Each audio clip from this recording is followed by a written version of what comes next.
They warded off the island.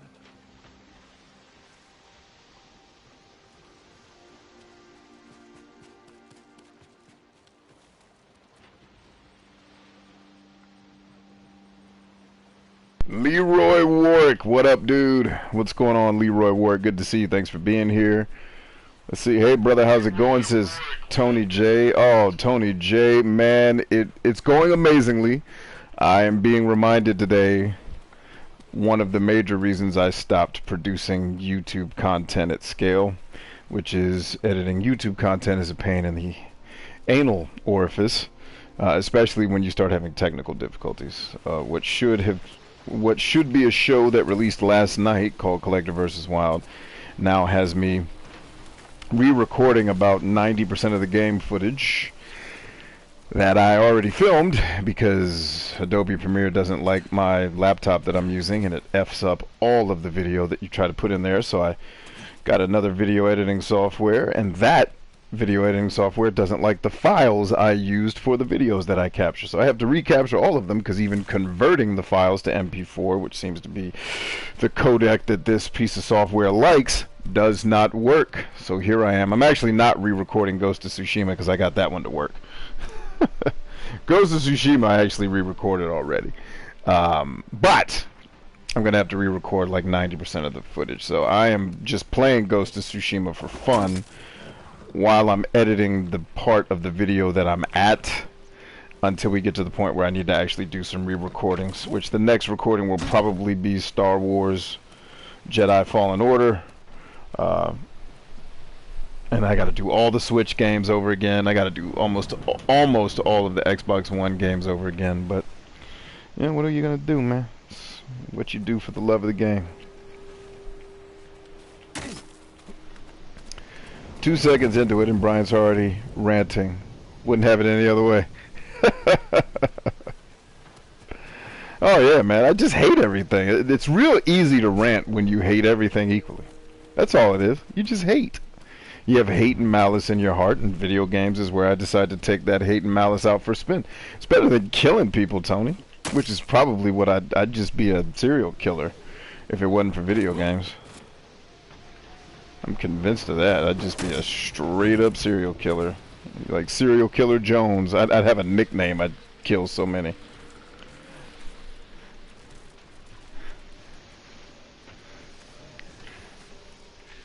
You know, I turn hate and malice into love. That's why I tell everyone I love them, and I try to help people and coach people and make people's lives better, because I hate everybody. So I just turn it into love. Because murdering is just harder. Like, helping people is easier than murdering. That's the way I see it. I just would as soon murder everyone, but instead I try to help people. That's what makes me a decent person, is I have the capacity and sometimes the desire to murder the fuck out of people. I just don't do it. I help them instead, or I pray for them, or do something nice.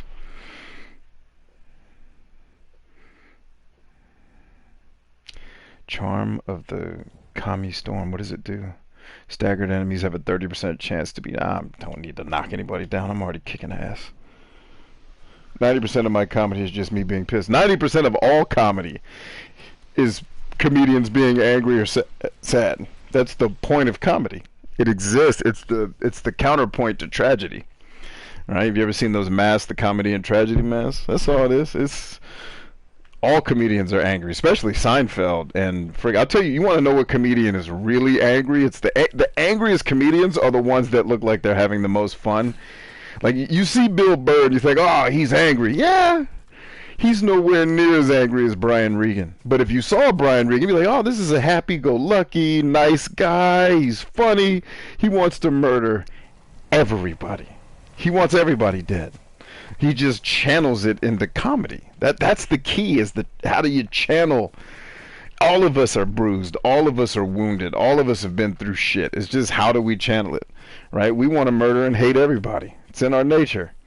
But those of us who don't find a more healthy way to channel it. Regan, instead of being the world's... I guarantee you Brian Regan would be the world's premier serial killer if he wasn't a comedian. In fact, I think he'd be such a good serial killer that there'd just be TV shows about him. They wouldn't even try to catch him. Be like, no, let him keep killing. This is fascinating.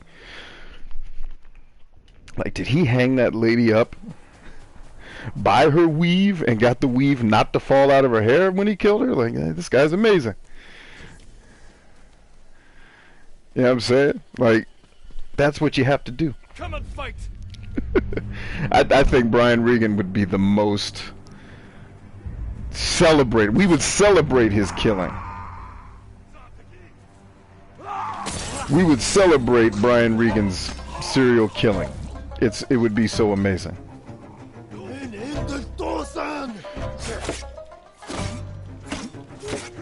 Didn't I switch stances? Sometimes the stance switch button doesn't exactly work like you want it to. Now where's sword guy at? Oh, you gonna hide, ho? You gonna try hiding from me? That's what you think this is? But yeah, I rant because it's better than serial killing. Well, it's at least better than serial killing in that, you know, my kids get to see me every night. I get to have dinner with them and tuck them into bed or play games with them. Like, it may not be as satisfying as serial killing, but it certainly keeps me, you know, free.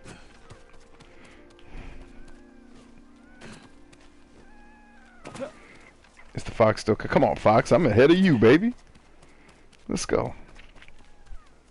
Should I be ahead of him, though? That's the real question. Tony says, laughing my ass off. He says, Preach Jerry Seinfeld is the most irritated comic. Yeah, I'm telling you, dog. All comedians... Like, people think Bill Burr is angry. I don't think the real angry ones are the ones that their act is angry. I actually think Bill Burr is easily irritated. But just as a normal human, I think he's probably pretty, unless, you know, obviously something actually pisses him off. I think he's probably just a real cool cat, you know, with a short temper, obviously. But, like, anger, I think it's the comedians that are the goofiest. Like, I think those, like, observational comedy where Regan is making fun of other people. Obviously, there's chill comedians that are not angry. Like Chris D'Elia or any of those guys, which I heard he's in some kind of trouble right now. I haven't looked into it. But, yeah, I think Brian Regan would be the world's premier serial killer if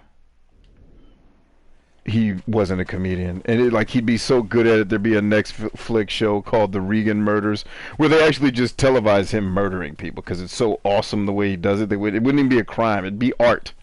His murders would be like, hey, but it's art. Look at the way he killed that lady. It's art. It would be like the porn industry. It's like, no, it's not art. It's destroying our society. It's like, no, he's Brian Regan. He's killing all the people we want dead anyway. Let him kill. If they weren't your biological kids, they would be dead. Maybe not dead. Sold, for sure. I would have sold them. But not killed them. I wouldn't want to hurt a kid, as much as they drive me nuts. You know, kids and defensive people are off limits from my serial killings. I certainly would have sold them, though. I'd have made a nice profit off of a couple of them. It's funny, too, because the kids I wanted to sell early in their childhood are turning out to be the ones I actually get along with now.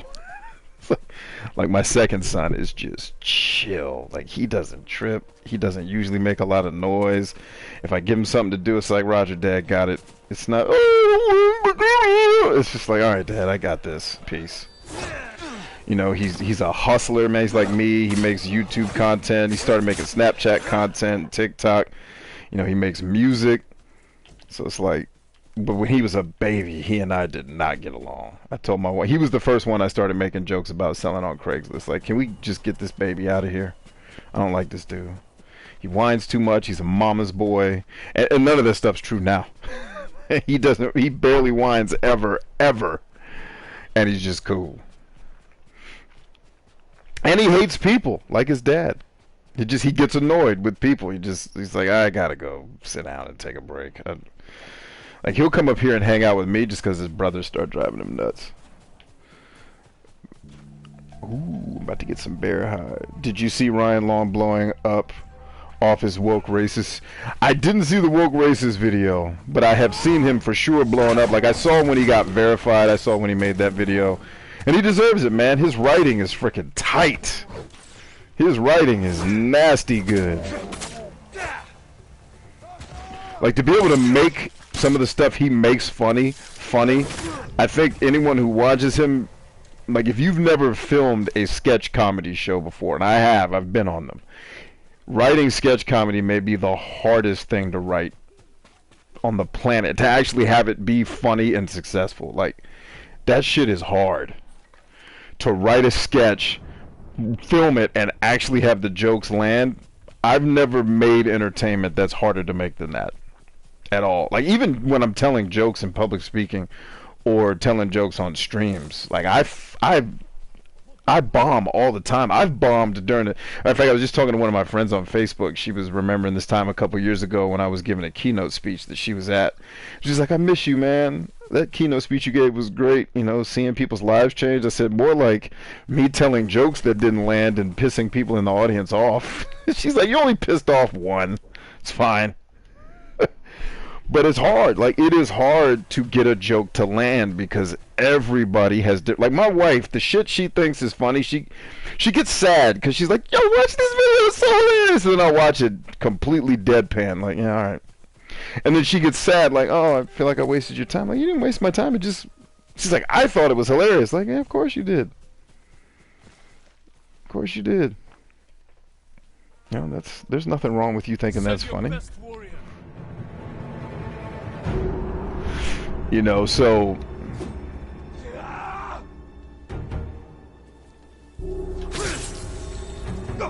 anybody else coming from the flank? No, y'all don't want none? Let me get some, baby. Dead as hell. I need to level up.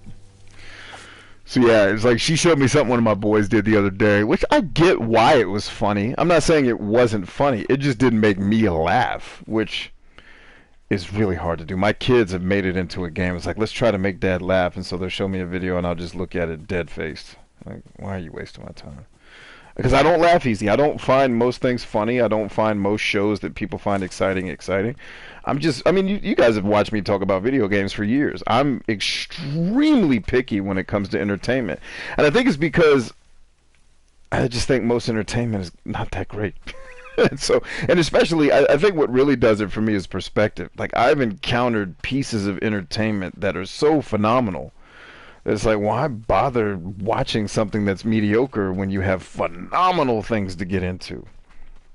And when you've seen phenomenal comedy and phenomenal movies and phenomenal video games, experiencing ones that are barely average makes them seem like they suck. Yeah, I mean? And so, like, my wife and kids, they make it a game. Like, let's make dad laugh. And they never can. Rarely ever.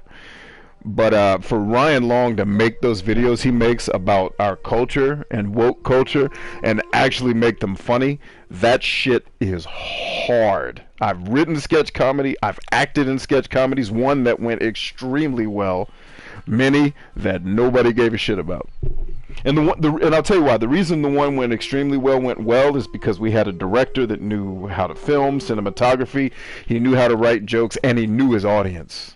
He knew his audience back and forth. And when you know, and that's what makes comedy hard, is you don't always know who's watching or listening. Like, when I give a keynote speech, if I don't have, you know, if I don't get to talk to the promoters or the showrunners to understand who the audience is at the show, then I'm kind of behind the A-ball. Because if I don't know the audience, I can't know what their sensibilities are, what's going to piss them off, what's going to make them laugh. So, like, the keynote speech that I gave when my friend was talking about, I flopped because I told some jokes that were very politically incorrect. Not offensive. Well, one lady was offended, but that's because she was a crazy bitch. But not offensive like, oh, dick jokes or lesbians. Nothing like that. It was just, and it was funny. What I was saying, what's funny about the joke I told was it was the absolute truth. And it was accurate.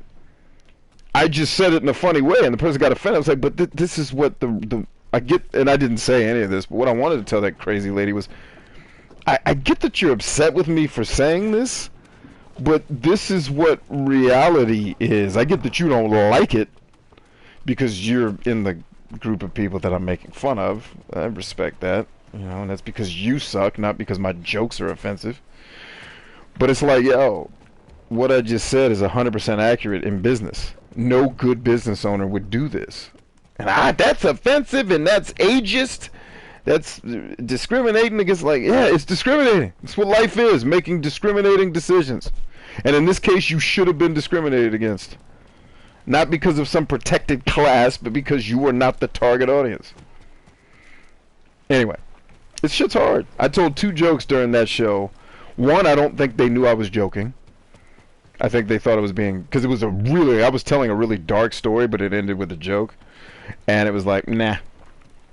We're not, and it was because it was a very PC crowd. It was a corporate, you know, politically correct, how are you, Phil? Nice to see you. How's business going? Type crowd. It was that crowd. It wasn't the, oh, this dude's funny as shit, but we're not supposed to be laughing at this crowd.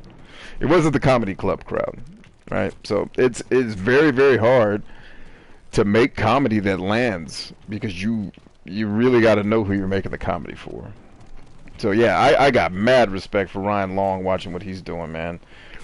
Because his sketches, and I laugh at him, I'm like, damn, this dude's about to be something. Because those jokes are not, and the jokes he's pulling off, like, those jokes are not easy jokes to pull off. And I know he's pissed people off, but he's made way more people laugh. And that I just know, I've been there as an amateur. That shit is hard. I've never even been good enough to do it professionally. So I know how hard it is. Like, yeah, I mean, like, I get it. Oh, I'm floating. I can't see anything with the way this game loves darkness, by the way. I don't know what that's about.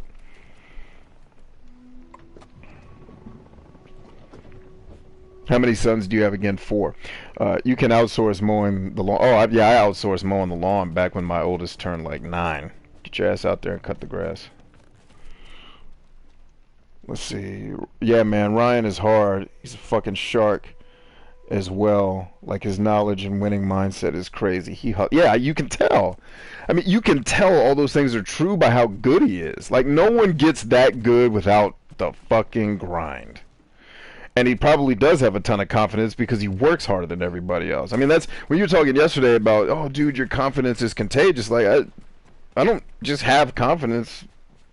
Y'all, like, I've had people try to kill me and survive, like, because I knew what I was doing. Yeah, I had some luck, and I had a team of about 100 dudes with guns watching my back, so that helped. But, you know, that probably helped more than me knowing what I was doing. But point being, yeah, of course, he's a shark. He works harder than me. Like, anybody that works that hard is going to have a cocky attitude. I just don't know how you don't have it. Like, you could be humble, but you're not going to be self-deprecating unless you're doing it for humor. I don't find most things funny either. It's like rare to get out. Yeah, it's hard for me to find big laughs. That's why I watch so much stand-up comedy. Because comics seem to be the only people that can get me to laugh out loud. There were some TV shows that used to do it, but those shows don't exist anymore. Like, it was 30 Rock, it was Portlandia, you know, it was, oh, hello, dear. All in your ass. Can I get some hide about your ass? No? No hide from you either? I hate killing these animals if I can't use their hides, man. It's like wasting. It's like hurting somebody with no purpose behind it. Alright, let's go back north. Actually, there was a freaking undiscovered location right here. How did I miss that? Yeah, but I rarely laugh at anything. I find that's why like social media doesn't work for me. I think that's the main reason I don't like social media as much as other people do, because I think they find a lot of things funny. It's like, oh, look at this, it's cute. Like I don't think cats are cute. Get your cat out of my face. That sounded weirdly sexual. Which I would, if that was a sexual situation, I would never say that. I would never say get your cat out of my face. If it was in my face, that's exactly where it's supposed to be. Is in my face. Get that out of my face would never be uttered if there was a sexual cat in my vicinity. I would just do my job with it, which is to make sure that it is ultimately pleased and satisfied. Anyway, back to the talk. I always want to do more stuff like Ryan because it's making such a strong point, but I'm really afraid of being overly controversial. I don't necessarily want to be an overly controversial figure. I want to be offensive, but not necessarily political. Something I meant to ask you, actually. What do I think of that? Dude, here's the deal. 2% of people are going to give a shit. And let me explain what I mean by that. 98% of the people that watch your content either aren't going to get it, aren't going to give a shit, are going to be offended for 8 minutes, but then they're going to leave you alone because they're offended, right? That's 98% of people. So the people that you're potentially going to offend or politically piss off, they're going to forget about you in a week. 2% of the people are really, really, really going to get you. And it's most likely that those are the people who get where you're coming from and aren't going to hate you or think you're being overly political or whatever. And they're going to be into what you're doing. So my advice to you is just make the shit that's on your heart to make and let the chips fall. Because even if you do, like, this is the kind of leeway I give myself. Even if I say something that ultimately does hurt somebody, you know, because, you know, my intent is never to hurt. Unless that hurt comes with an equal benefit of blessing and help and love and compassion and like if I'm hurting a person emotionally but it's in the long run helping them be a happier human being, then in the short term I'm willing to make that person uncomfortable. But I never intentionally aim to hurt somebody's soul, like to diminish them as a human, right? But in the event that I do, I always give myself the leeway to say what's on my mind, because what's on my mind isn't necessarily what I believe. It's not even necessarily a reflection of who I am. It's just what's on my mind, and I want it to come out of my mouth because I want to give it some thought. So the leeway I give myself is piss people off, because you can always apologize. You can always say, hey, look, I was trying out a piece of material. I thought it was going to be hilarious. My intent was this. And it didn't land. It needed to be written better. It needed to be worked out. I needed to shop it in some clubs or on some videos until I got it fully worked out into the joke that it is now. Your 2% is going to understand that. Anybody in your 2% who was upset will be like, ah, yeah, let's give them another shot. Or they already left, which either way you win. Like, I see pissing people off as a good thing. It's why I often will make content that's specifically designed for trolls. Because what'll happen is I'll make that piece, like I just made one the other day and it's going viral right now. Actually, I didn't make that for trolls. I made it for my core audience, but I knew I'll make content sometimes that's dual-hatted. It's for my core audience. They're going to get it. They're going to love it, and they're going to go kick ass with it. It's also going to piss off the other 1% of people who are trolls, who are angry about everything, offended all the goddamn time. Like all those guys, I want them angry because I want them to hate me, because I want them to go away. Because I don't want that type of idiot, cowardly, bitchy person in my life. So I do things knowing, not intending. I didn't make that video that's going viral to offend anybody. But I made it knowing, yeah, there's going to be a handful of people who don't... Like, I knew what the first troll comment was going to be. Like, I've done this so long I can predict shit. The first troll comment was going to be, this applies to you too. Like, no shit, fucktard. Like, you don't think I apply this harder to me? Like, the fact that I even have to explain this means you're an idiot. Like, it's... Or you just don't know me. Like, you clearly have no idea who I am. You're completely ignorant if you make that... This applies to you, too. Bitch, it applies to me more than it applies to anybody else. I'm making this video just as much to remind me that I need to shut the fuck up as I am you. But thank you for identifying yourself as a person I don't want to fucking be around. You see what I mean? So... I give myself that permission knowing I am going to piss off 50% of the 98% that don't get me. Fuck them. They're not part of my 2%. I make content for 2% of people, period. And does fuck them sound harsh? Great. Because that's exactly how I feel and it's what I think. And I'm not going to apologize for it. And I don't care enough about those people's lives to chase them down and make them get me. Somebody else will bless their life. I'm not delusional or narcissistic enough, but trust me, I've got plenty of narcissism, but I don't have enough of it to think I'm really all that important in the grand scheme of the universe. I'm not. I'm important to a handful of thousands of people who having a serious impact on their life, whether as a coach or a content creator, an influencer, as a friend, as a family member, a dad. Like, those are the people I give a fuck about. Seriously. Some random dude from Iowa that's pissed off because I use the word retarded, I don't care about that guy. Like, I hope he has a great life. I hope he's not hurting. I hope he's not suffering. I have genuine, general human care for every human. I don't want to see people hurt. I don't want to hurt people. I don't want to hurt animals, right? But I also don't care. Like, it's the 50% of the 98% are always going to be angry about the 50% of your 98% audience is always going to be upset about something because their lives are so amazing they have to find shit to complain about. Like, America's, like, you want to know why you have Trump as a president? Because America's been bitches since 1965. We've been bitchy ass people. And guess what? You got a narcissistic, partially sociopathic, childish ass guy running your country. And I get it, and I'm not trying to shit on you Republican cats that like what he's doing. He is doing some good stuff, but he's still a fucking baby. Like, let's be clear. Socially, this dude's not awesome. Right? At least not with people, in the public eye. I'm sure in his inner circle of friends, they think he's amazing. In fact, I've sat in some of his inner circle of friends, and they'll tell you, like, people that argue with me, he's not a child. Like, bitch, who the fuck do you think told me Trump is a child? His goddamn mentor of 40 years that I had the opportunity to hang out with. I'm not insulting him. I'm telling you what his own people are telling me about him. I don't know the fucker. You see what I'm saying? Like, that's what I'm getting at. So, my point is, that's why you got him. Because we've been bitchy and whiny for 60 years, and now you got a narcissist running your country. You get the leaders you deserve. Now, having said that, give yourself permission to get your shit. Like, all the shit I'm saying right now, it's being recorded. This is going to be for the record. Someone's going to pull this up and be like, he's a misogynist, he's racist, he hates Trump. None of those things are true. Zero. There are people I dislike who may happen to be women. It doesn't make me a misogynist. Right? I don't hate Trump. I don't know the guy. I think he's silly. I think he says a lot of stupid shit that people seem to like Make America Great Again. I also, in the same breath, think Make America Great Again is genius marketing. It's marketing 101. Make your message stupid enough for a 6-year-old to understand it. It's in my marketing books. It doesn't say it that harshly. Like, they find cuter ways to say it that make you feel better about yourself. It's why the Myers-Briggs test is so popular, because it makes you feel good about yourself. It doesn't tell you that you're a raging narcissist piece of shit that needs to improve your life. It tells you that no matter what your personality type is, you're awesome. When everybody knows certain types are a pain in the ass. Anyway, You have my thanks. I say all that jokingly but seriously to just let you know, give yourself permission to do the thing.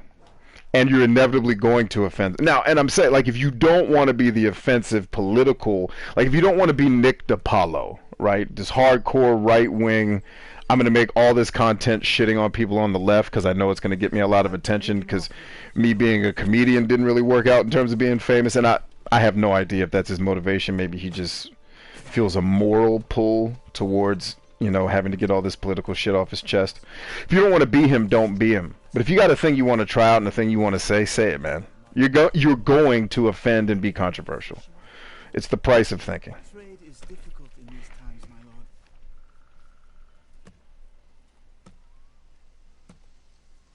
Local war veteran sexually harasses neighborhood kid. I meant figurative, metaphorical cat, you heathen. I meant vagina, not actual cats. For anybody that's listening that's not Tony and said the same stupid thing that he said, even though I know he's joking. Red Slender says, what do you think about LOA? Spell out LOA. I know that acronym to mean about 8 different things. Let's see. Such a good point, bro. Jerry Seinfeld said, wait a month and they'll... Yes, dude, like, this whole I'm afraid to offend people. You're going to offend people. Why? Because a lot of people on Earth are bruised, wounded, and they're violently fucking narcissistic, and they think the whole world revolves around them, so they need to tell you when they're offended. I don't give a fuck if you're offended. I'm gonna be real with you. Like, there's things I've done that have offended my own family, and I gave 0 fucks. Because I was like, you have no reason to be offended by what I just said. First of all, I didn't have anything to do with you. Secondly, just be fucking offended then. People being offended is one of the most just things I don't give a shit about on Earth. You know, and here's the plumb line. Here's the bottom line. The reason why people being offended doesn't affect me is because it's a fucking luxury. Being offended is a luxury. It's not a right. It's not a privilege. It's a luxury. Being offended is the luxury of living in a country where you have access to running goddamn water. Fuck you and being offended. Just be offended then. That's how I feel about that. Be offended. Oh, he said he didn't use the right pronoun and the certain community got upset. Let them be upset. Well, they're going to cancel you. Good. I don't want to be part of this fucking happy horseshit, social bullshit, you know, virtue bullshit community anyway. I don't want to be a part of that. You got to make sure you say all the right words. Yeah, I'm never going to do that. Just cancel me now because I don't even want to play.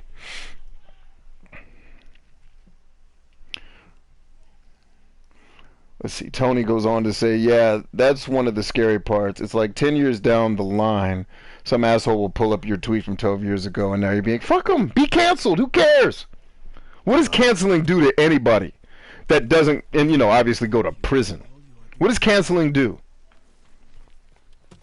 I mean, now, if your entire life and your money is tied up in the things you say on YouTube, then yeah, you might want to give that some thought. If I get kicked off of all social media tomorrow, I'm going to be alright. I can do everything I do without social media. Now, social media helps me do it better, arguably, but I'd be fine. So yeah, you gotta weigh your options, man. Let's see. Red Slender says law of attraction. What part of it? What do you want to ask me specifically? Make your question more specific. Let's have an actual conversation about it. Oh, sure, B. Vagina. I know what you're really into, you freak. I don't think I'm afraid of people being offended. I'm afraid of my career being effed. Yeah, so just take that in, you know, like when Kevin Hart got shit for making a gay joke. Yeah, but he got shit, and he's still the second famous person on the planet. And 99% of his 2% that followed him still love him. Still love him. They were actually mad when the world started effing with Kevin Hart. So don't be afraid of that.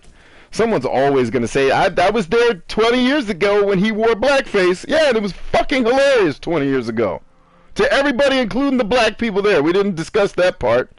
All my goods are useful. Like, have you ever seen the movie Soul Man? That movie is blackface. And it's one of the funniest fucking movies on, and I'm saying fuck a lot because I'm fired up. So if you need me to tone the language down because your kids are watching, let me know. Soul Man is one of the funniest movies on the planet, and it's blackface. It's funny. Laugh at it, you heathens. Don't turn it into some civil rights movement bullshit. It's funny. You're allowed to laugh because it's actually funny. Tony says, and that potentially impacting my family then. Thinking way too far. Yeah, you are, and you're way overthinking it, dude. Like, think about the people who have actually been canceled. Cosby, right? But he's in prison because he raped a bunch of people. Right? Epstein, he's dead. Like, no one actually gets quote-unquote canceled unless they've done a thing that's like, oh, damn. You know.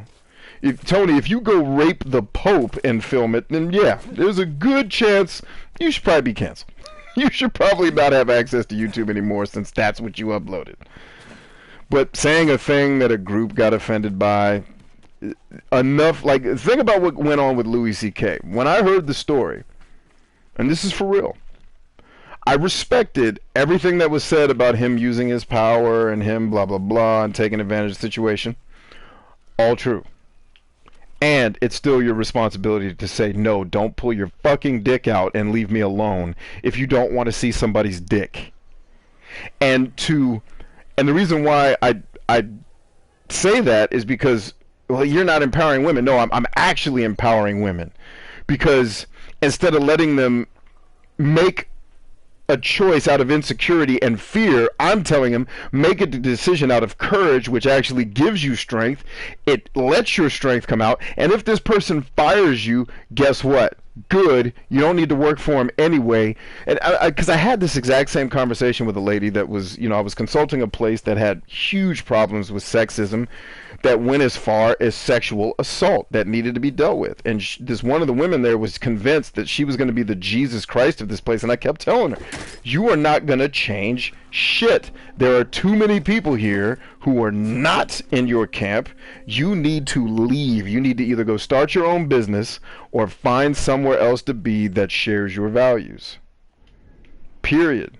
Like, stop wasting your time trying to change these people. You're not going to. They've been touching women and doing sexually inappropriate stuff for thousands of years. Now, eventually it will change, and it'll take a host of women just like you. But rather than you at 24 trying to be the Jesus Christ of this shitty organization, go find a better one to work at. And same thing with Lou. It's like, dude, if he asked you to pull out his dick and you said yeah, but then you blame it on, oh, his power. Like, did he say, if you don't look at my dick, you're fired? Which, I assume the person going through that felt that that was what's going to happen, which is why they let it roll, which is wrong. Right? And at the same time, that doesn't take away your responsibility to stand up for yourself. Like, if I meet somebody on the street that wants to fight me, and I don't defend myself and they beat me up, yes, they should be dealt with. They should be punished for that. And I, as a person, need to look at myself and say, how could I have held myself more responsible to not let this happen to me again? Like, how can I defend myself against this and not put the onus on the system or other people to keep me squared away? But my whole point with bringing up Lou is if you look at, when he went through this thing with the women and then went through the thing with the school shooting silliness, how many of his actual fans did he lose by getting quote-unquote canceled? Yeah, he had to take a year off. He went to France, right? He took a year off, went to France. And by the way, he admitted to what he did wrong. He admitted it, apologized for it. Doesn't make it right, doesn't make it better, but he did. A year later, he's making another special, and all his fans are right back where they were. And all of us were elated that he's making comedy again because we love his work. Yeah, I've been places where they wouldn't let me finish a sentence because I brought him up. They're like, no, you can't even mention him. He's evil. Like, I'm going to mention him because the context of what I'm mentioning him in, which is about another point, is relevant. So the fact that his name, the mere mention of his name offends you shows me that you're an emotional bitch that needs to get a little bit more resilient in your emotional section. You need to, and I was talking to a woman. I was like, actually, there's a man and a woman. It's like, both of you need to man up a little bit. Shut the fuck up. Don't interrupt me again when I'm talking. If you don't want to hear me utter his name, then just fucking leave. I don't need to talk to you. Like, if mentioning his name ruins your day, like, just shoot yourself now. Why are you here? Like, life's going to be really hard for you. Anyway. So, yeah, like, Lou... Like, what happened to Lou? Yes, he lost millions upon millions of dollars. I think 30 million to be exact. So I'm not saying nothing happened to him. But at the end of the day, he's still going to come back, have his career. He'll have a dope comeback, and he'll be fine. Now, but keep in mind also what I just mentioned. Lou sexually harassed a bunch of people. Right? And it could probably border on sexual assault depending on how it was investigated. But the point is, as long as you don't do that, you'll probably be alright. Just saying a thing on the internet that offended a bunch of people is not going to get you canceled. Not canceled for real, where you no longer are a person. It's just not a thing, man. And this cancel culture will eventually grow up and realize that they're a bunch of frickin' babies who need to find some real purpose in life that isn't just trying to tear what they think are bad people, which is really just flawed people. And if they were not as narcissistic as they are, they realize that they are supremely flawed as well. And they could probably stand to get a dose of looking at themselves in the mirror before they start hating on everybody else. Thanks, man. This really helped. It's really perspective. Even the Kevin Hart thing wasn't that. Yeah, it wasn't. They got mad at him. And he's like, listen, man, my bad. I'm a different dude. It was okay to make those jokes back then. Now it's not. So I don't. You're going to be mad about that? I'm 10 years different a person. And then his solution was, well, screw it. I just don't need to host this dumbass show that nobody watches anymore unless they're over 60. Seriously, who watches the Academy Awards? Raise your hand on the stream if you watched, if you even know what the Academy Awards is. Who watches that bullshit? And the award for best film, who gives a damn? Like, really? Your life is, you got that little going on. You're going to find out, you're going to watch a 2-hour show with commercials about who gave the best blowjob to the right producer so they can get this Oscar? Get out of here. Red Slender says, I mean, what do you generally think about the philosophy of the law of attraction? Do I practice mental diet? What the hell is mental diet? I'm not familiar with the terminology, my brother. In general, what do I think about the law of attraction? It's fine. From what I've seen people preach on it, I think there's some principles there that are just universal laws that have been coined the law of attraction because it's easy to sell books and courses, because it sounds, mysterious and has some mystique. But I think it's just some of the laws of the universe that they've codified into books and courses and stuff. I think it's stuff we've known for thousands of years that people have just found a cool way to talk about that makes them money.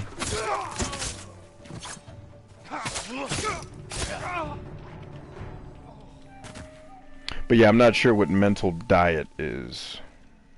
At least not by that name.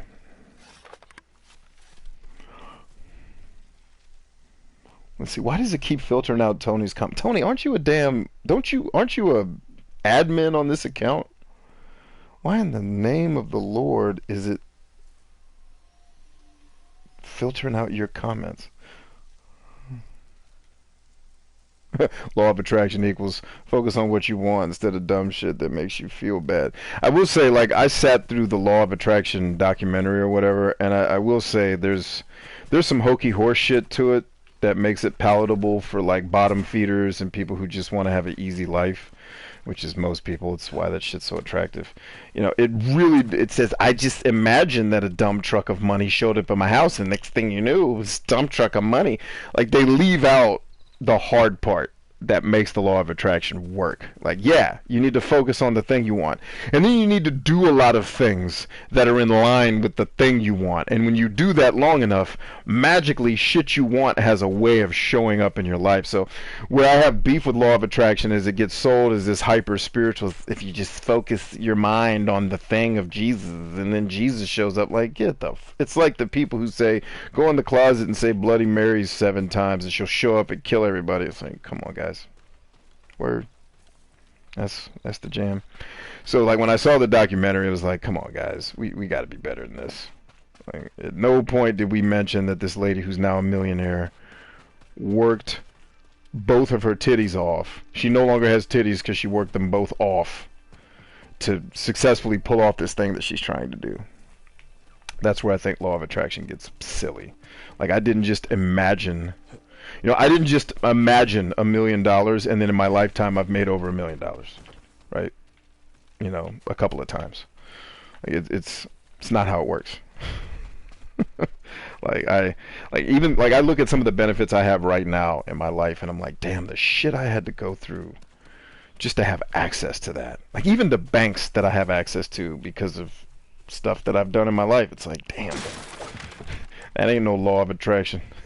That's law of getting your ass whooped for the better of mankind, and then you get some benefits on the back end because of it.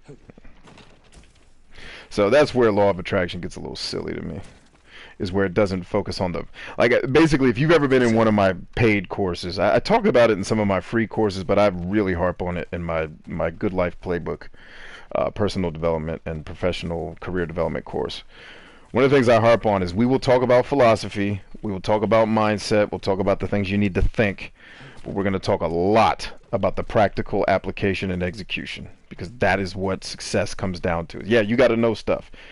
Yeah, you got to be smart about stuff. Yeah, you got to know how the game works. You got to be connected. But at the end of the day, you got to show up and execute. You know, I can know how to, like, I'm my son's football team coach. I know how to coach a football team, but if I don't show my ass up and actually do the coaching, you know, and go to the games and watch what they're doing and figure out where they're making mistakes so I can help them off the field. Like, hey, last time you threw that pass, you misread what that linebacker was doing to you. Now make that adjustment. Next time you're going to throw a pick if you're not awake. Right? That's where law of attraction loses me, because it doesn't get into the, okay, here are the 17,000 steps I took that earned me $1 million. That's why I get frustrated with, like, social media gurus. Here's the 7 steps that made me $1 million. First of all, it wasn't 7 steps. Stop. Unless the 7 steps were, my dad was a billionaire. He made a bank account. He left in it millions of dollars for me. You know what I mean? Like, that's where law of attraction gets silly. Like, the mindset and some of the philosophical stuff in law of attraction, I think, is legit. Alright, so there are good people in this town and guards. Let's try to shy away from the guards if we can. And do some killing.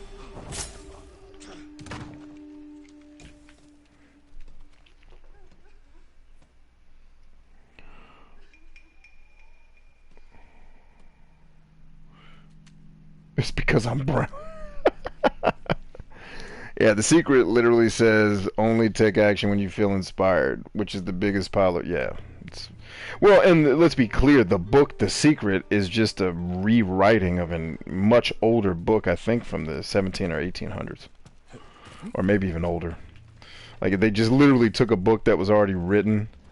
Kind of like Myers-Briggs. They just took the ideas and studies of a frickin' brilliant doctor and then just turned it into a survey that they were able to turn into categories pretty easily. You know, and it's been added to. There's been some value added to Myers-Briggs or whatever, but yeah, that should be a trophy, dude. That is awesome what I just did right there. Go assassinate this fool too.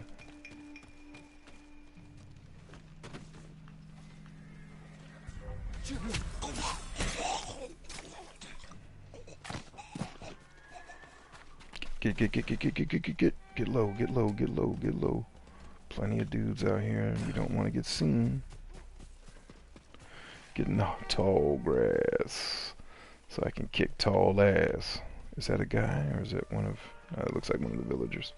Let's get to it. Get. Damn it, he saw me. No. He backed out. Nope, he saw me.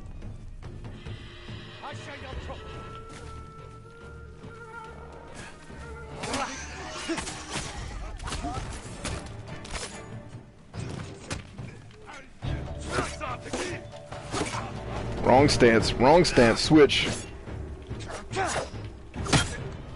There's the stance we need. Switch stances. Switch stances again. Alright. Switch stances again.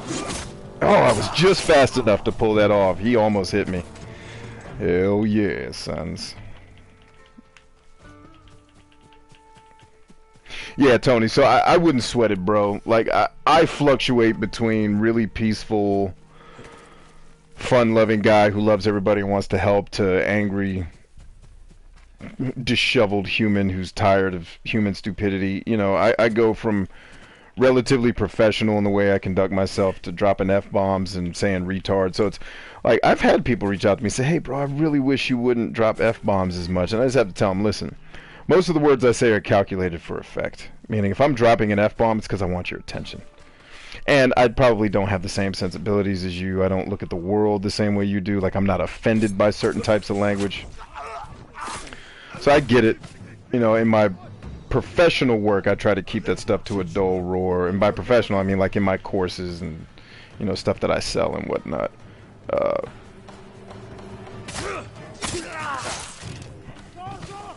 But I make that stuff knowing that it offends certain people, and I just live with it. It's like, okay, there's going to be some people. Like, there's YouTubers who I can't watch when my kids are in the room. And it's fine. Like, I don't hate the guy. I just watch him when I can. Where you running to, ho? Yeah, get your ass up out of here. You know, so I do it knowing that people are going to be offended. That's the way it is. I love F-bomb Brian. Well, that's real me. Like, if you saw the way I talked in my day-to-day interactions with humans, that's my more loose self. Like, my polished self is just for, because I know certain people have sensitivities to stuff that I don't. Right? Which is why I keep it out of certain scenarios, but not others.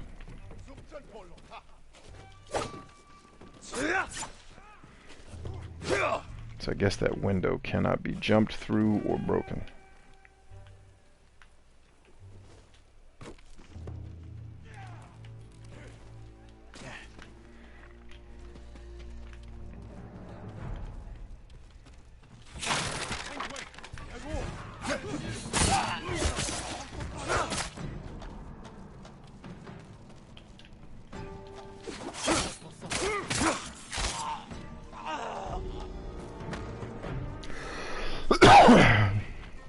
Gotta go, guys. Nice little talk. Yeah, always good, Red. Thanks for being here, brother.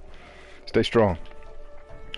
Yeah, that's it, man. I love the real you. It's so aggressive and raw, it just gets me fucking... Yeah, that's real me. Yeah, because I just... The F word, it's not a thing. Like, it... I don't care enough about people's sensitivities. Like, even my mother hates some of the stuff I make. She'd be like, take that video down! Like, Mom, go take a nap. Like, my mom gets offended at some of the stuff I say. I'm like, just be offended. I don't care. Like, I honestly don't care that you're offended. Is that okay? Or does that make me a psychopath? Because either way, it's the reality. Whether it's okay or I'm a psychopath, I don't care that you're offended.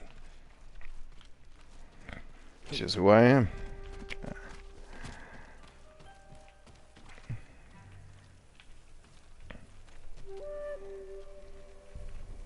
Brian does not care about feelings. I guess I care about feelings if it's appropriate to care about someone's feelings, but, you know, worrying about somebody got upset because you said retard or the F word or you used the word fag. You know, depending on the context, like if you're clearly trying to be malicious towards homosexual people, then that's pretty shitty behavior. You know, but if air just passed out of your mouth, I don't think it really matters.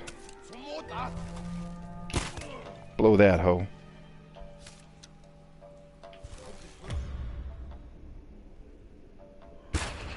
Oh, you ducking whore!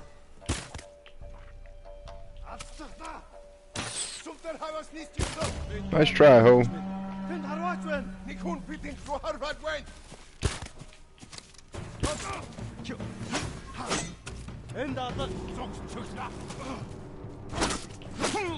You are messing up my arrow work, ho. There we go. There's my 3 enemies with a bow. Dead. Now I got the bonus. Yeah, and I get it, man. Some people's lives have just been more charmed, and they have more of a, you know, more of a politically correct sensibility to them. More of a, hey, we should be nice and say the right words. You know, if I grew up working behind desks and working in corporate, politically correct environments, I'd probably feel the same way. I grew up hunting people. So, my apologies for seeing life from a very different perspective than the average person because of death. Ooh, what does that achievement or trophy mean? Liberate all occupied areas in Izuhara! I did it, Jesus! I did it!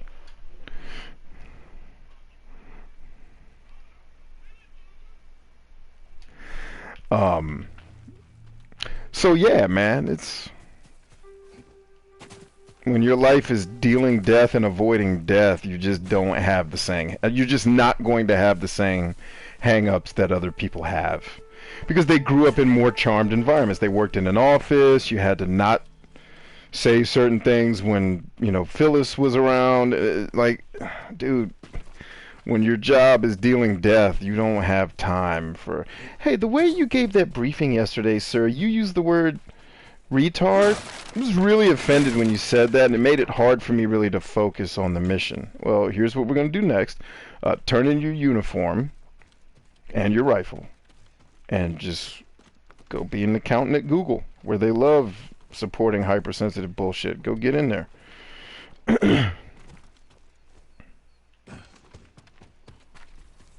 You know, like a friend of mine, a woman, was upset because the then Secretary of Defense called somebody a pussy, which I thought was hilarious. She's like, of course you would think it's hilarious. It's sexist. So, like, it's not sexist. First of all, he was talking to dudes. Let's start there. So, don't know how it's sexist if he's talking to men, because sexism never comes up when it's a woman against a man, ever. Ever. It's always a man against a woman. Let's start there. Secondly, he was talking to dudes. So what the fuck are you actually mad about? She says, you're not going to use one of my body parts. I said, whoa, whoa, whoa, whoa. You don't have a body part called a pussy. What are you talking about? She's like, he's using my body parts to insult. It's like, no, he's not. He's using a figure of speech, a colloquialism, which can sometimes be defined as a woman's vagina. In this particular part, he's talking about fucking cowards. Like, so how are you offended other than you just like being offended? The comment had zero things to do with you. It wasn't about vaginas, and it wasn't about women because he was talking to dudes. It was about cowards. And he used a word that you don't like the definition of. Like, I'm just not... Nah. I'm not in that camp, bruh. It's sad because she was actually a military person. Like, you've been in the office too long, bitches! Like, what are you doing? What are you actually offended by, other than you just like being offended? Lord Sakai. They avoid them. Perhaps they don't like the smell of sulfur, or they're afraid taking a bath will make them sick. Let's hope they stay afraid, my lord. If any warrior is going to gain strength from Tsushima's hot springs, it should be you. I can't argue with that. Let's see, Petros K says, I don't like microaggressions either. Yeah, I don't believe in microaggressions, all these new words the fucking Generation Z and younger millennials are making up for how bad the world is, because their lives are amazing. Like, you're not allowed to be offended if you live with your mom. How about that? Can that be a law? Like, if you still live with your parents, you're not allowed to tell the world how offended you are at anything. You're just not. Take a nap, go to bed. But yeah, Petro says, hold on, I'm trying to get the comments here. My favorite Brian curse is fucktard. I wish I could take credit for that. Who did I get that? I think I got that in the military. Let's see. Petros K says, Brian does not care about feelings. Me is INFJ and feelings care about me. Yeah, there's also, allegedly, I haven't actually looked at the study, but allegedly there's a study that shows that people who cuss more are more honest. Which would make sense because they're not filtering themselves for the sake of trying to present themselves in a way that they're actually not, which is kind of deceptive. Yeah, allegedly people who cuss more are more honest. And my mom used to always tell people, don't ever ask Brian a question you don't want the truth to, because he's going to tell you. Don't ask him, do I look fat in this dress? Because if you do, he's coming out with it. Yes. This dress makes you look bad. Go take it off. And stop buying dresses. Get somebody else to do it for you. Petros K says, I don't like microaggressions either. I'm gay myself, but not offended by small words and shit. Well, yeah, and it's the intent behind what I'm saying. You know, what I call my oldest brother, who is severely mentally retarded, or my youngest son, who was born with, you know, we don't call it retardation anymore, now we call it developmental issues. He was born with developmental issues. Would I look him in his face and call him a fucktard maliciously? Of course not. But if Tony's being a fucktard about something, I say, hey man, you're being a fucktard, tighten up. Or if my oldest brother was being stupid about something where I know he's more capable, like, hey bruh, that's fucktard behavior. You're only severely retarded. You're not quite a fuck. Like, I just don't understand what everybody's upset about. It's a word, bruh. Like, what are we actually mad at here? You know, if I actually hated gay people, like if that were a thing that were, which I don't even know how that's possible. Like, how do you hate somebody? How do you bring yourself to hate somebody based upon whom they choose to have romantic and sexual relations with? How does hate come out of that? Like, I hate him. Why? He's gay. What else? That's it? Yes. You hate him because he's like, were you gaily raped as a child, or why do you actually hate him because he's gay? Because he's gay! But that doesn't mean you should hate him. Like, you hate him as a human soul, as a person contributing to our universe. You just hate him. Yes, he's gay. No, we got that part. We're tracking the gayness part. What we're trying to get to the bottom of is why you hate him. Right, so if I actually hated people based upon their choices sexually, and I was going around saying, fags, fags, fags, like, yeah, that guy probably should be stopped. Or not stopped. You should give that guy a television show and just let him ruin himself. Like, I would take all of the bigots and racists and just horribly misogynist, like the people who are actually those things, even though the Generation Z and young millennials like to label everybody as those things, if they're not progressive enough. But the people who actually are those things, I would give them all a TV show, but I'd trick them. I'd make them think, listen, guys, we love what you've been doing out here in the community. You know, the things you guys say are freaking hilarious, and we've got this new show for you on HBO called, you know, Fucktards Are Us, or whatever we call it, and just let these guys say all the racist, misogynistic, horrible shit that they want to say, and let the whole world watch it, so that you wouldn't even have to cancel them. They would be the most hated individuals on the planet, and then it would be revealed like the whole show was a hoax just to get them to expose how stupid they are. It would be like me with a microphone like, hey Phil, how did you feel when you found out that this show was a joke and the whole world now knows you're a raging racist against the blacks and Mexicans, and just put the mic in his face? Yeah, if I was actually that guy, you might want to have some issues with words. But if you know the intent of the soul who's speaking to you, you know, it's like Louis C.K. had a joke about the word faggot, but it's also like if you watch his show, he explains it, where it's like he talked to his gay friends. His gay friends explained to him, hey dog, oh, I think I just unplugged my monitor. Sorry, stand by.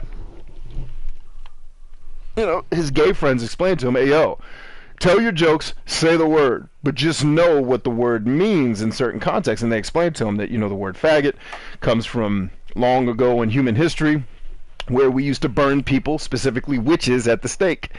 And the blocks of wood that they used to use to burn these witches were called faggots, but they also used to burn gay people. And they would throw gay people on the fire and say, burn them with the rest of the faggots. So they ended up becoming called faggots. So yes, it can be a horribly malicious term, but only if the user is trying to hurt the person that it's being said to. Like when I was growing up, if you called someone a faggot, they were being a douchebag. They weren't being gay. They were being shitty. It meant you were being a shitty person. It had nothing to do with your sexual preference. Nothing. Absolutely nothing to do with sexual preference. Nothing. But, you know, the corporate line that we're supposed to tell us, no, that word in and of itself, it makes Satan show up when you say it, so we got to stop saying it. Like, really?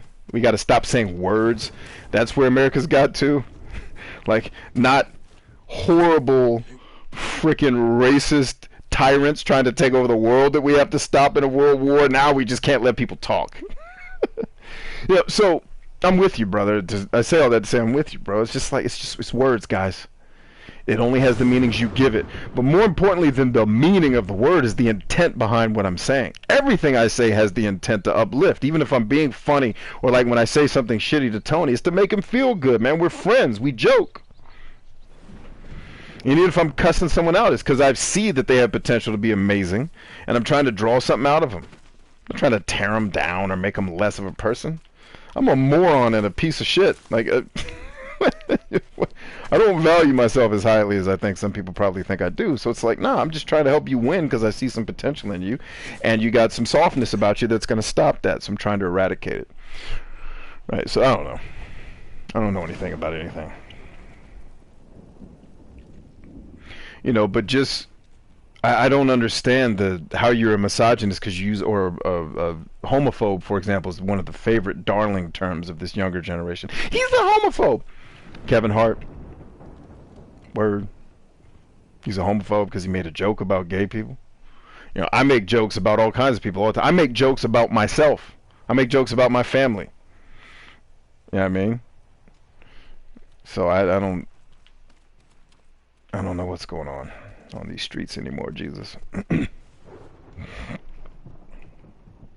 had a friend who was so sensitive to the point where I had to walk on eggshells to not hurt this grown-ass man's feelings, and just had to yeah, you can't have friends like that. You just can't, bruh. Not intimate, close, this is going to be my brother forever friends. Like, I have acquaintances or, you know, friends who are like that, but it's not people that I'm kicking it with every day.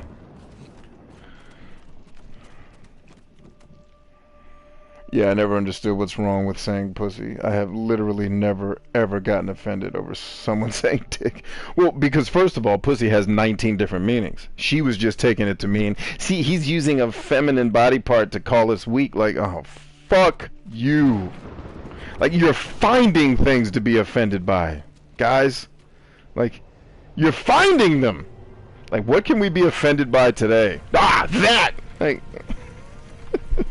What are you doing? Should have told her to stop being a pussy.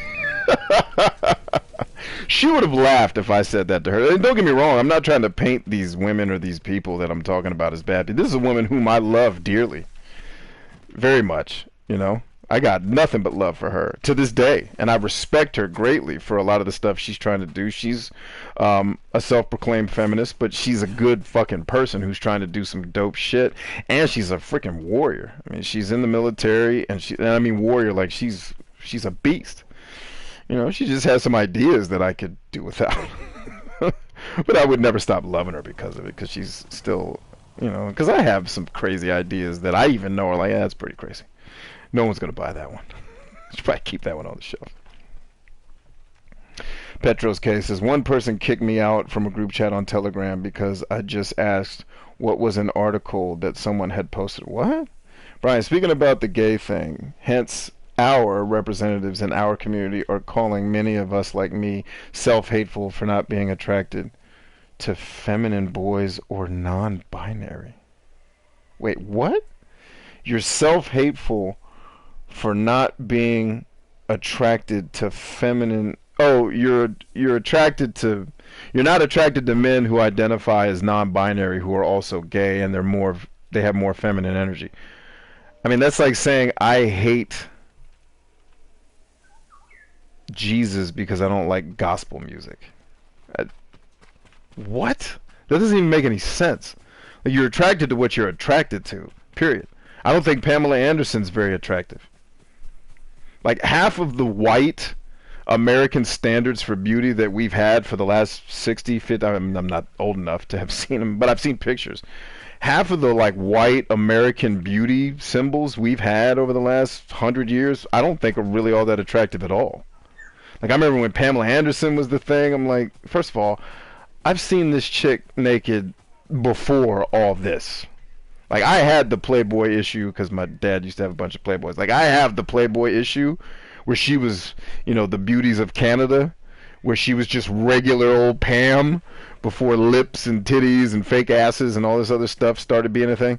Like, I've seen the real her. Like, it looks nothing like whatever that is. Or she looks nothing like whatever that is the way I should say that properly. But just because I'm not attracted to her doesn't mean I'm racist. There's plenty of white women I think are violently attractive. Hell, I think Bette Midler is more attractive than Pamela Anderson. Masako! I mean, so, yeah, I don't, whatever, dude. Just, my advice, stay away from people who say dumb shit like that.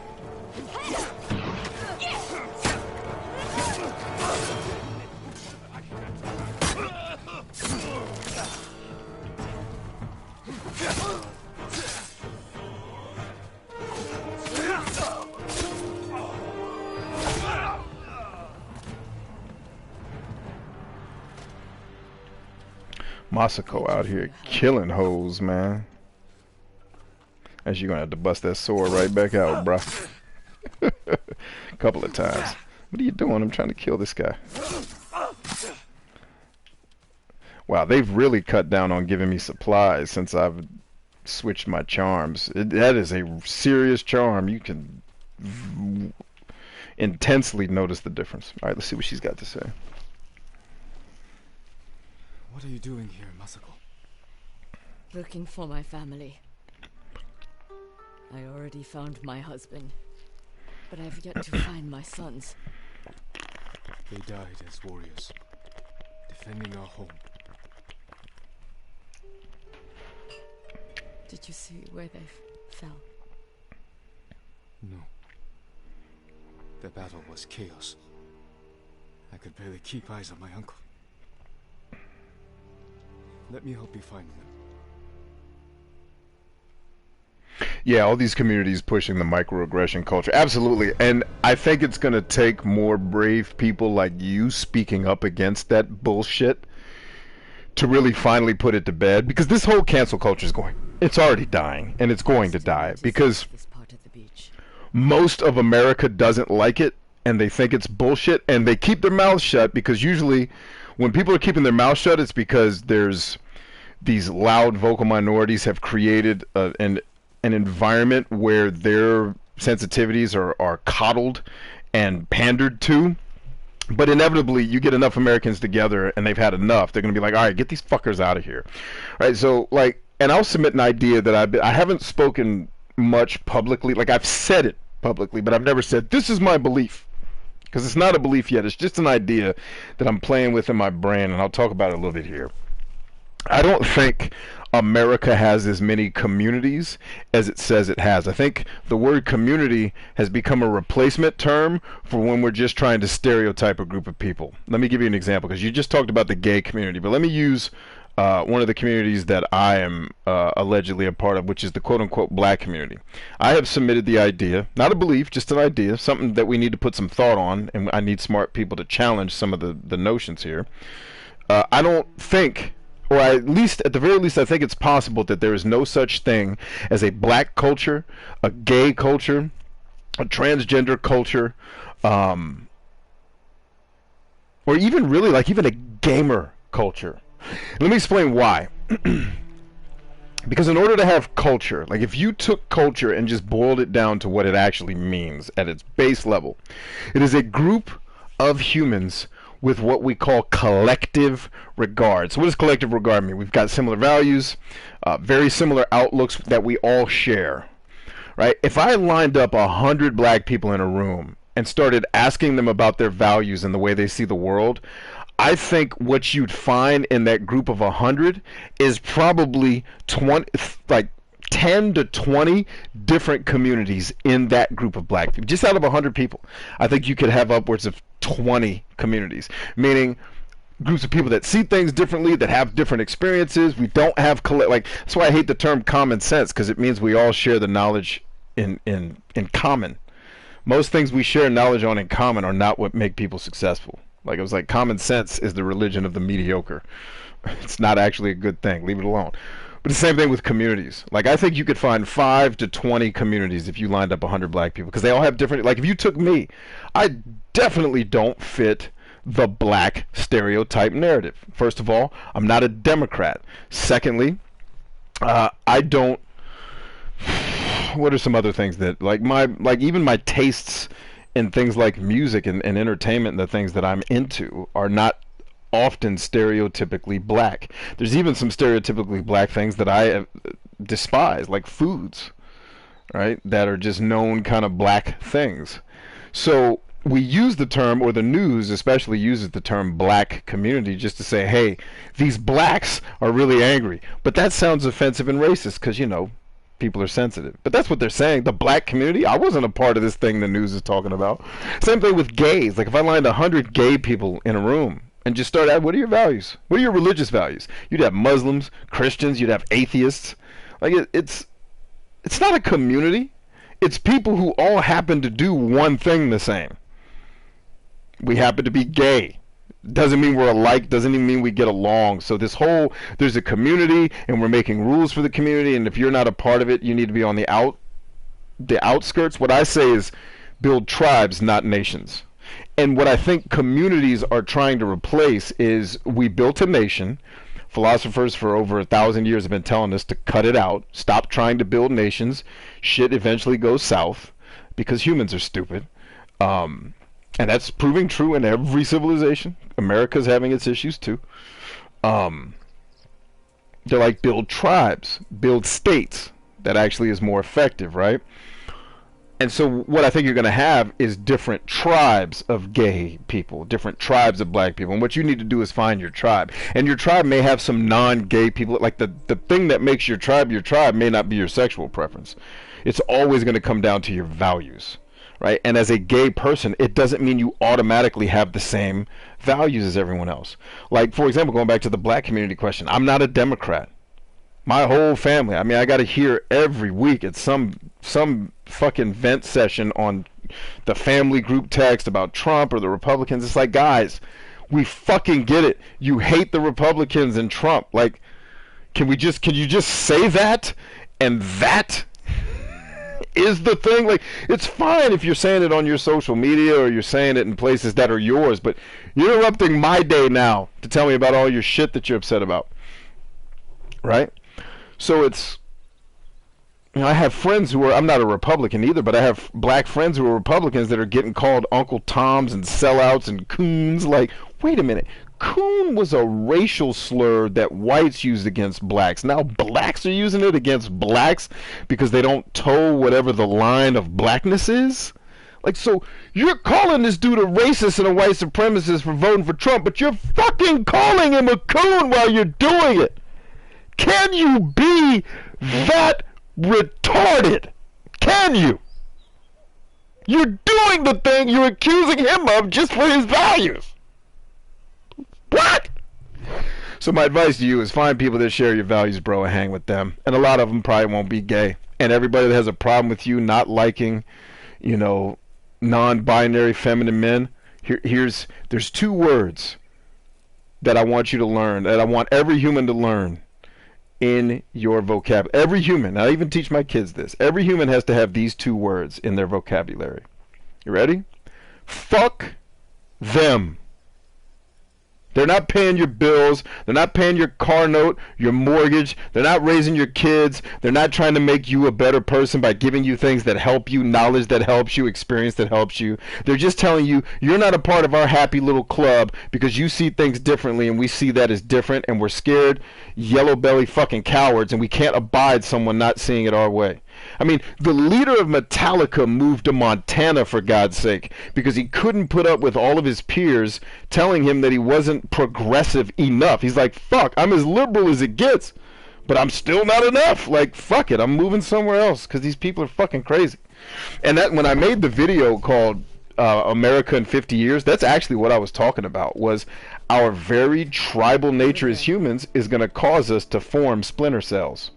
We're going to start forming smaller and smaller tribes. We're no longer going to be known as gamers. We're no longer going to be known as gay or black. You're going to be known as the people like me, the succinct gamers, people that hate long-ass story-driven video games and just want to play and have fun, right? And then you're going to have the story people who just want to watch a visual novel. Like, we're going to splinter because there's, and the reason why, it's not because one's better than the other. It's because there's too fucking many of us. When you have a state, most people are more similar than they are different. But when you start adding numbers to the equation, this is what Aristotle was talking about that everyone got mad at me about.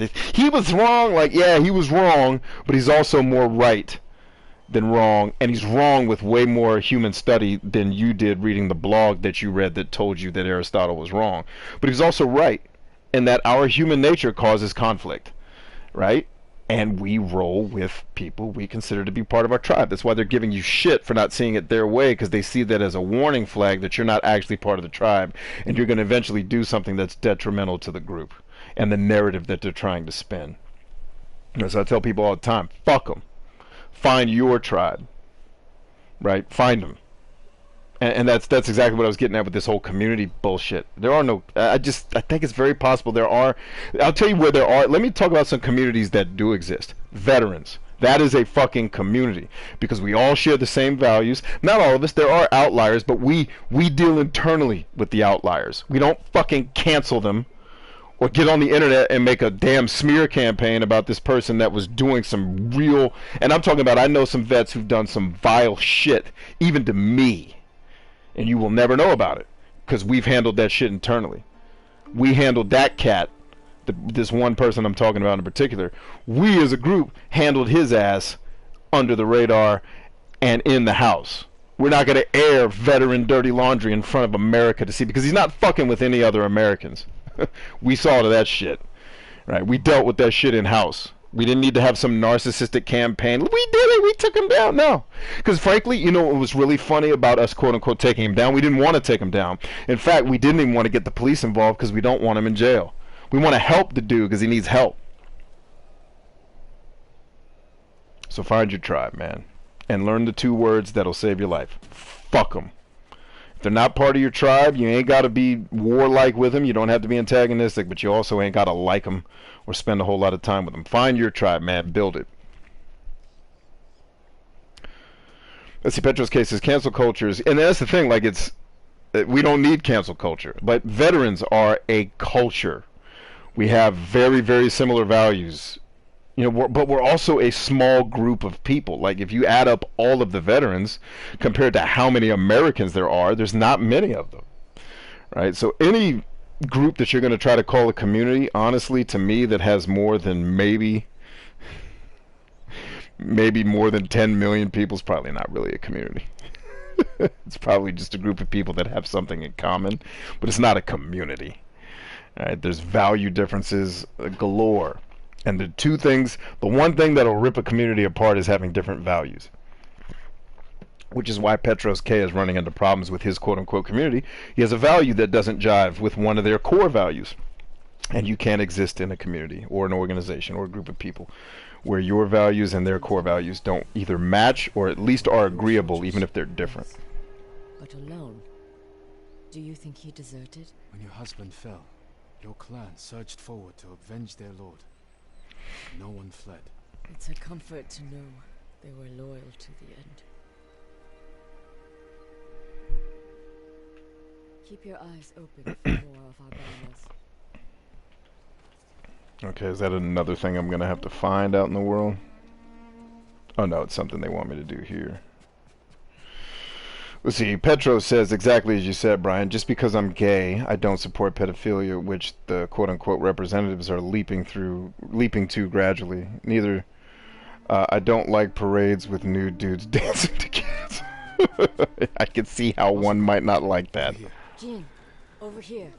But yeah, I've heard the rumblings of the pedophilia shit, and it's like, are they really going to make this another sexual preference? Like, really? Like, fuck me.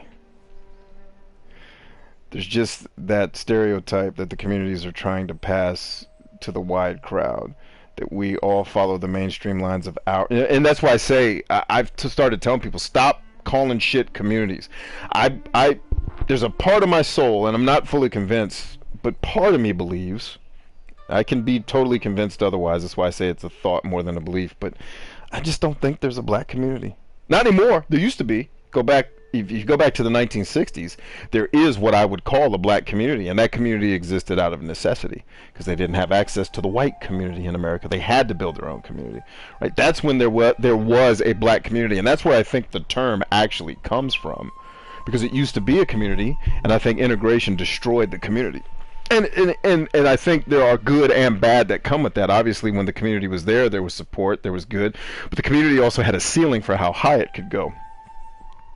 Getting access to white culture and resources certainly made a lot of things a lot harder, but it created less of a ceiling for people to go higher, right? So it's like you exposed yourself to way more risk and danger, but you opened yourself to way more potential. So it's like, which one would you want? Would you rather just stay on the tree branch and not have your mother kick you out of the tree so you can learn how to fly? You can live a safe life on the tree branch. Mom will bring you food, but you're going to be stunted. Your growth's going to be stunted. All right, and that's why I said I just don't think these quote unquote, because I have, like, for example, I have gay and transgender people in my family, and they're not are some of these, which ones are blood? Definitely have blood gay. I don't know about blood transgender, but I have someone very close to me who's transgender. And I do have a brother who is gay who might as well be my blood, because I'm closer to him than I am a lot of my own family members. And like, these people would totally not fit in the quote unquote narrative that the quote unquote community has. No, they're not vocal about it because, like, they don't want to get pitchforked to death. But He was riding down I the digress. Then we will continue in that direction.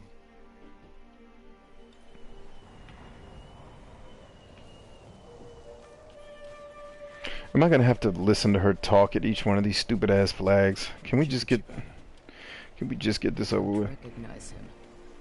My sister's husband fought for Kikuchi. Your brother-in-law could be close by. Should we look for him? Right now, I just need to find my sons. Can we please just hurry up and find him? I don't need this interim One of our band. storytelling shit. My Like, just horse. let me play the game. I almost died with him. What happened? My uncle saved me. We will return the favor. The important thing is, you endured. Oh. Alright, I need to switch games here in a second, guys. Hang tough. Who is he? This is Masanori. He was too young for battle, but his father was old, so he went in his place. Not only a brave soldier, but a good son. Yes, but where are mine? Alright, we're gonna switch to Soul Calibur 6 here in a second. Friendos. Nagao warrior. The Nagao archers fell many Mongols. Their skill was unrivaled. If only Sensei Ishikawa had been with them. Oh, I'm coming. Stand by. Got a chair in the way. Hello. Oh, you came just for the chair? Hey, guys, I gotta take a quick break. I gotta switch out anyway. I'll be back. What's that? I'm streaming, but it's only an interim stream because I have to redo 90% of my work on the previous stream.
joke.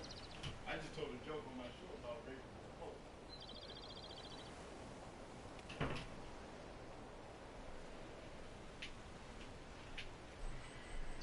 raping the Pope.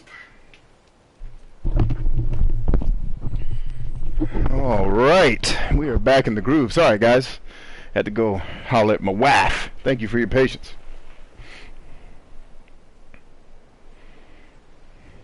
Thank you for y'all's patience and me talking to my wife. I'm ready to get this story. These story sequences are probably my least favorite part of this game. Just walking around talking to these uninteresting people. I saw these colors on a fallen man. I feared it was my uncle. Only fools have no fear of death. There we go. Oh, snap. I gotta send a text message.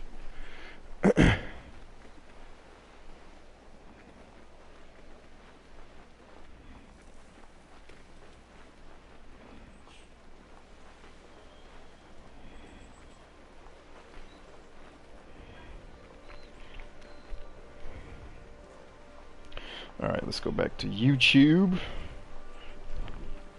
Actually, I can move my clip because it's not plugged in anymore. Alright, which direction are we supposed to be walking now with this hooker?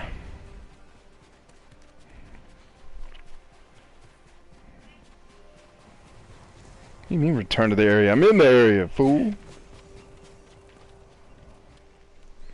Uchikari, a close friend of my son's. He would have stayed by their side. They must be near. This way. They left their dead to rot. Like discarded trash.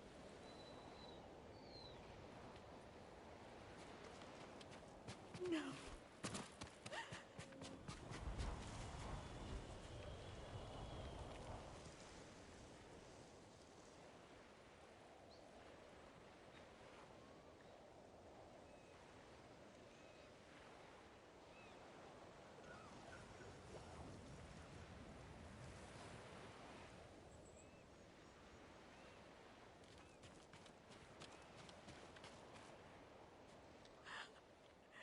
Shigesato! Yasanari! Strung up like animals. Let's get them down.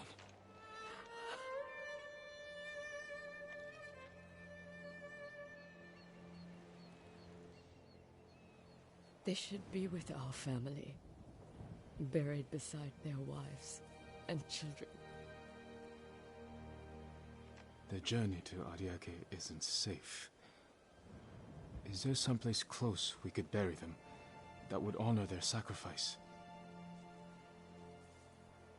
The lighthouse.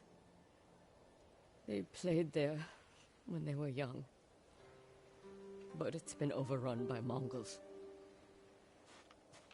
Then we take it back. The lighthouse is this way.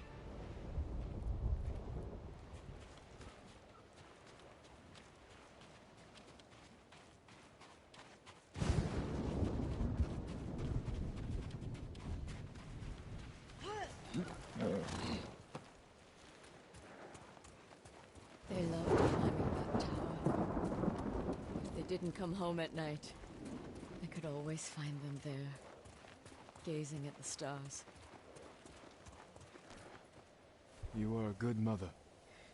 I used to think so, but my children are dead, and I am alive. There is no greater failure. I felt that way when my mother died. That I'd failed her. But you were so young, and she was ill. There's nothing you could have done. Even if that's true, it's a cold comfort. I know.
There they are!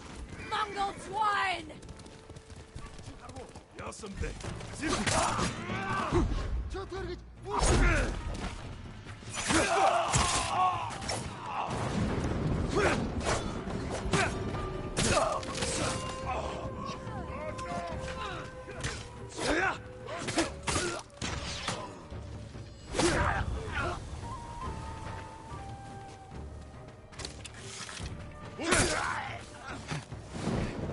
Stay ready. There could be more. They're coming up the hill! Watch the grass.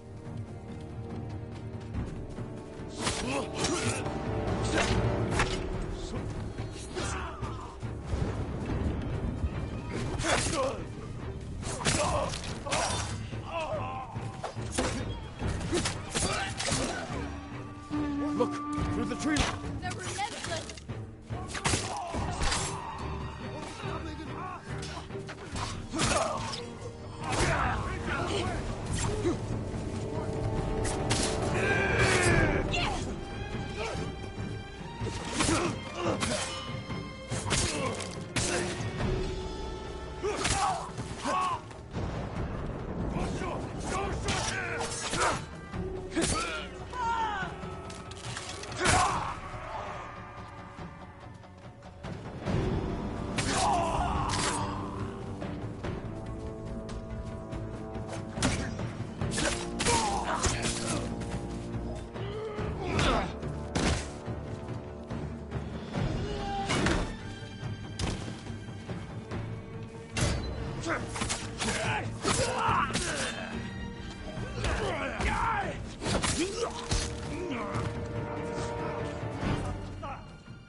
I don't see any more. I think that's it.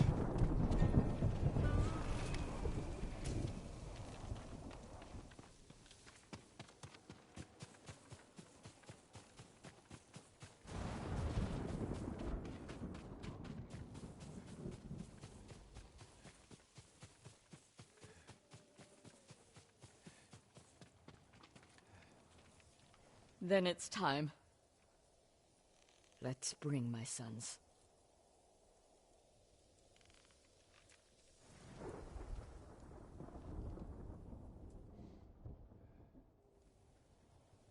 I never let them spend the night here, even when they grew older. I always called them home. That's what I missed most after my mother passed. A voice calling for me.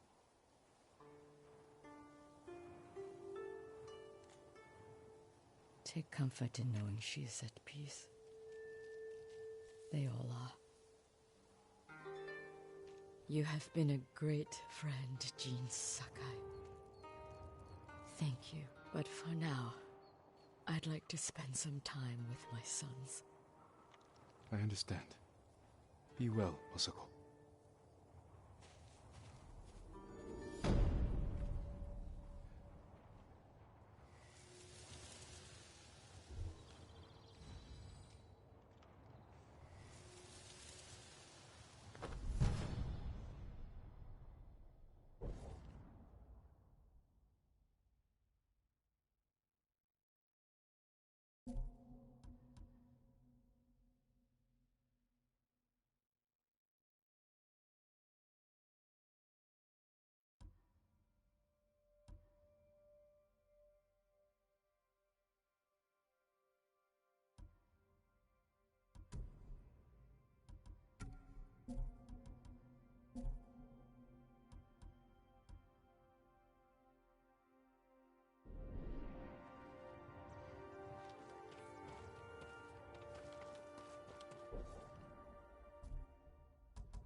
traitor. We don't know the full story. If we start turning on each other now... He turned on us the moment he delivered his first shipment of sake. He deserves to die. Can't seem to keep warm.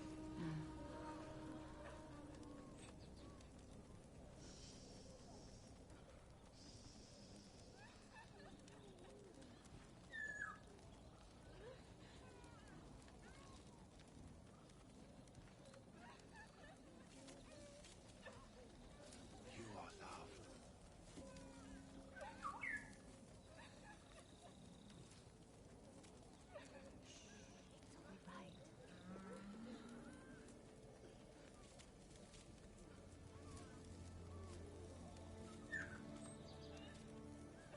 Stop!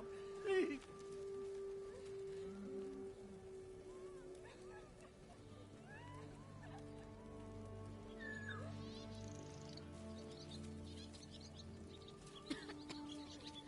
Too busy to get sick now. I know.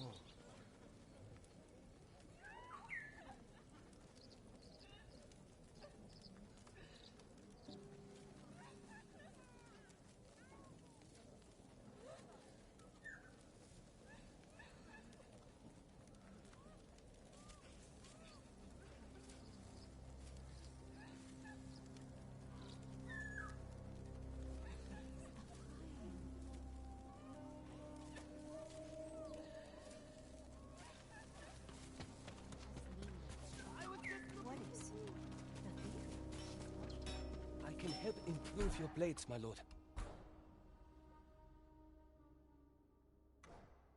Apologies. You don't have what we need to do the work.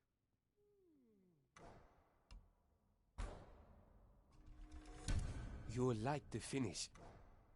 You have my thanks. May your steel remain sharp and strong.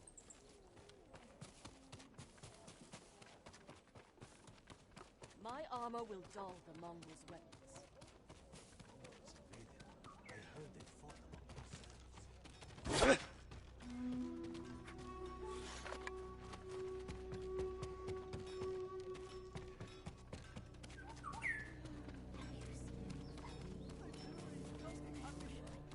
The one who makes everyone useful inside? Does your bow need work, my lord?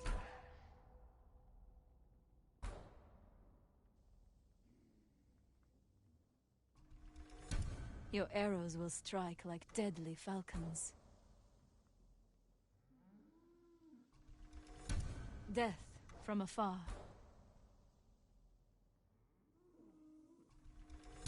Your arrows will strike like deadly falcons.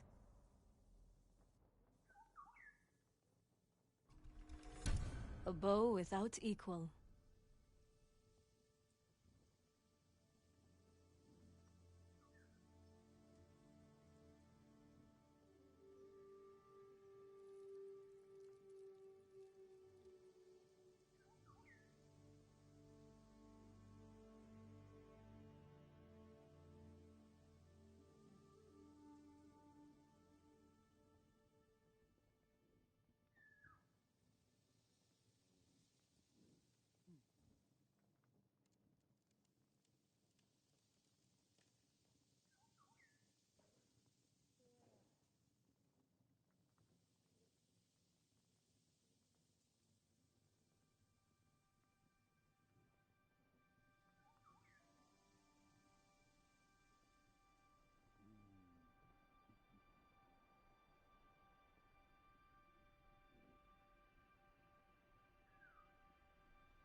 That camp of survivors, the one outside Umugi Cove, it's cursed. People go missing. The people there are vulnerable, without a place to call home. Easy prey for criminals. Many of the survivors have lost their families, loved ones. There's something strange going on. I'll put a stop to it.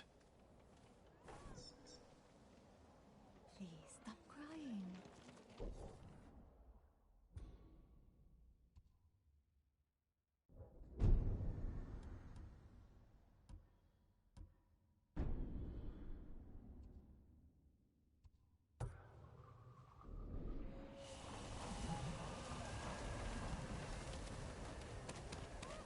You're safe with me.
Good news, friendos. It looks like I'm not going to have to re-record all this footage after all.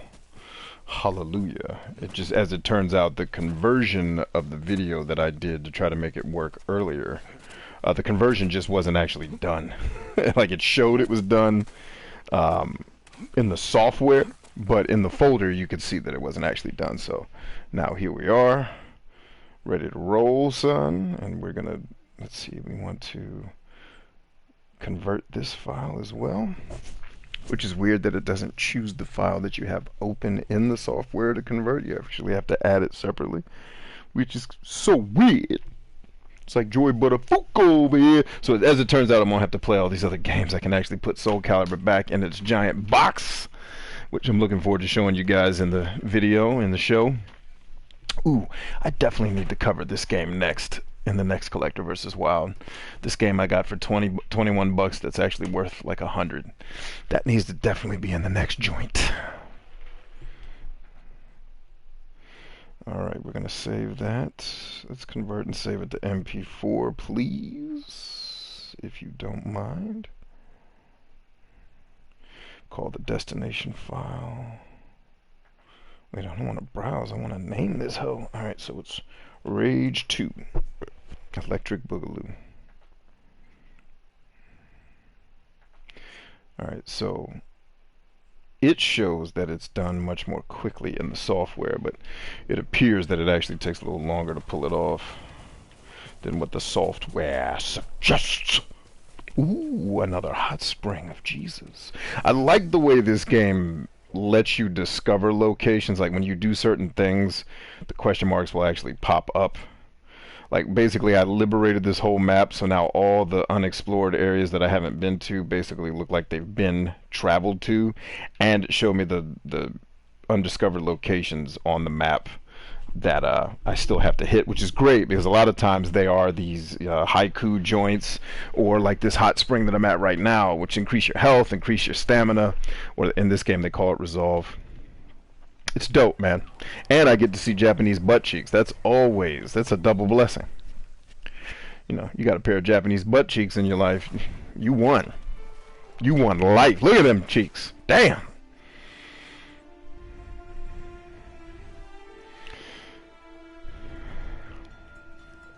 Sensei Ishikawa should visit this place.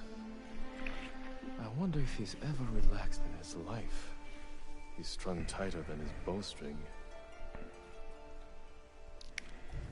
That was silly, but okay. Maximum health increased. And now the power of Shamborn compels us all to greatness and deliciousness. Alright, so we did that. Let's go ahead and save. I'm going to take a quick break here, guys. I'm going to go get a workout in. And then I'm going to come back and hang out with you guys later on tonight. Hopefully after I get this video done. Yes, overwrite the saved data, you vile heathen. Alright.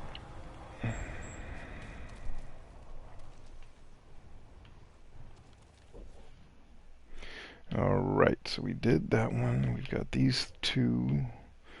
Got this one up here, so that makes 3, 4. Did I get everything down here? Looks like I got everything down here. So it looks like I just have those 4 locations to hit from what I can see on the map. So it's 1, 2, 3,